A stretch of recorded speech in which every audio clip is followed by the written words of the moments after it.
Joining us now is Kentucky Senator Rand Paul. Senator, did Devin Nunes make the right choice? Well, it's hard for me to know because I don't know all of the details, but I think Devin Nunes did a service to the country by exposing Susan Rice, and I believe that's what happened. I don't know all of the information that changed hands, but I think that Susan Rice did something terribly damaging to the country because we can't allow, the intelligence community loses a lot of credibility when we find out it's being politicized, and so there are dangers really to having political people use top secret information for political purposes, and I think the more we learn about Susan Rice, the more we're going to learn that she's been involved, I think, in a lot of shenanigans with using intelligence at the White House for political purposes. Here is Donald Trump with the New York Times. Mysteriously, he decides to sit down with them again. Here's what he said on this. Cut one. I think the Susan Rice thing is a massive story. I think it's going to be the biggest story. Why? I mean, what do you think? What else? Take a look at what's happening. I mean, first of all, her performance was horrible yesterday on television, even though she was interviewed by Hillary Clinton's PR person, Andrea Mitchell. Of course, you've been accused of that also, so, Mostly by you, though. No. Mostly by a lot of people. And he went on to this. Cut two. What are the people you think are going to get ensnared in this? Can you give us a sense? How far from the previous administration? I think from the previous administration. How far do you think it goes? Yeah. Chief of Staff? I don't want to say, but... President? I don't want to say, but... Do you think she might have committed a crime? Do I think? Yeah. Yes, I think. Do you think she committed a crime? Yeah, I think she did something that's devastating, and that is to take top secret information without a warrant for looking at an American individual and expose that individual and then perhaps be associated with people who may have leaked this information. But you can't have the executive branch of government listening in on conversations. Think about it. If a U.S. senator is talking to the ambassador to Jordan or to Israel, should the executive branch, the president, be allowed to listen to private conversations between senators and heads of state?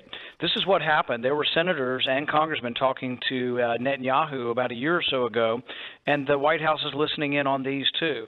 This is a real problem. This is why we need overall reform in how much data is gathered, and I think to unmask an American is something we should obey the Constitution with. Now, we have a lower standard for eavesdropping on foreigners, but for eavesdropping on legislators, one, that shouldn't happen because there should be a separation of powers and protection of each branch of government's powers. But two, if you want to look at an American or listen to an American's phone call, they should go through a regular court and ask a regular judge to listen to it. Having political people who have been known to be partisans and very, very biased like Susan Rice, you can't let those people shouldn't have the ability to look at Americans' phone calls. Isn't a FISA court good enough? The FISA court is a secret court, so one of the problems with a secret court is you don't get a lawyer on your side. There's only a lawyer on one side. It's a one-sided court, which is a problem. The other problem is that it's in secret. Now, you could say, well, we'll accept a lower standard for spying on foreigners, and even the privacy advocate that I am, I can accept somewhat of a lower standard for foreigners, but when they're talking to Americans, to listen to the Americans or to unmask the Americans, I think you ought to go to a regular court and have a regular court order or warrant. Senator, let's talk about what's happening in the White House. You spent a lot of time with the president. I know he really respects you. He seems to really go to you a lot. You guys were golfing together on Sunday. There's been some movement. Steve Bannon has been pushed back to the point, if you don't believe the New York Times and Politico, that he almost quit when it comes to being a member of that Principals Committee, National Security Advisor. Who's up, who's down in that White House? And do you want to see some changes with the people surrounding the president? I don't think that's my prerogative, really, to tell the president who he needs to have around him. I've met with all of them. I think I have good relations with all of them. And what we're most happy is that this White House is very open to listening to conservatives, to listening to Republicans, and that's an unusual thing after 8 years. So I don't have complaints. I have nothing but good things to say about the relationship that Donald Trump is trying to have with Congress. The vice president is at our Republican lunch in the Senate once or twice a week. We see Reince Priebus. We talk to Steve Bannon. So you have no say. Okay. Mick Mulvaney. No, I think it's mostly good. I don't have a negative thing to say about it, really. Nikki Haley said this yesterday, cut 20. Yesterday morning, we awoke to pictures, to children foaming at the mouth, suffering convulsions, being carried in the arms of desperate parents. And she says we cannot close our eyes to this responsibility. The president says it is his responsibility. Do you think we should do what Senator McCain said and make this thing a no-fly zone? And if they try to fly, bomb out their runways? Well, I think the first thing we ought to do is probably obey the Constitution.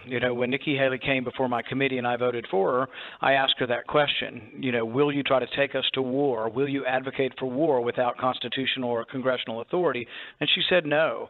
And so I assumed what she means by this is that the president, if he decides to do something in Syria, would come to Congress and ask for a declaration of war. Short of Congress voting on it, I'm opposed to illegal and unconstitutional wars. I have the greatest amount of sympathy. Look, I can't see those pictures, and it's heart-rending to see those pictures. But going to war, we have to decide, will it be better or worse? Will we improve our national security? Are we threatened currently by Syria? And if we go to war, is Assad likely to use less chemical weapons or more? There's some argument for the more cornered and the more defeated someone is, the more likely they are to use chemical weapons. And actually, for the less defeated they are and the more ascendancy they are, that they are less likely to use them. The bottom line is it's horrific, and nobody can see those pictures. So even for a limited action, you want Congress to say to okay it, even for a limited action? That's what the Constitution says. The Constitution says that when we are involved in war, that Congress should vote on it because war is such a serious subject. How would you vote? I think what we'd have to do is present the evidence, and then we have a very serious debate over what exactly happened. See, I've not seen any of the intelligence. I would like to see the exact. Gotcha. We have pictures of everything. I want to see exactly what is the evidence that the Syrian government did it before I make a decision. All the news reports have concluded that, and it's probably true, but I want to see the evidence of that. Senator Paul, thanks so much. Chris Whipple next. Don't go anywhere. You're listening to Brian Kilmeade.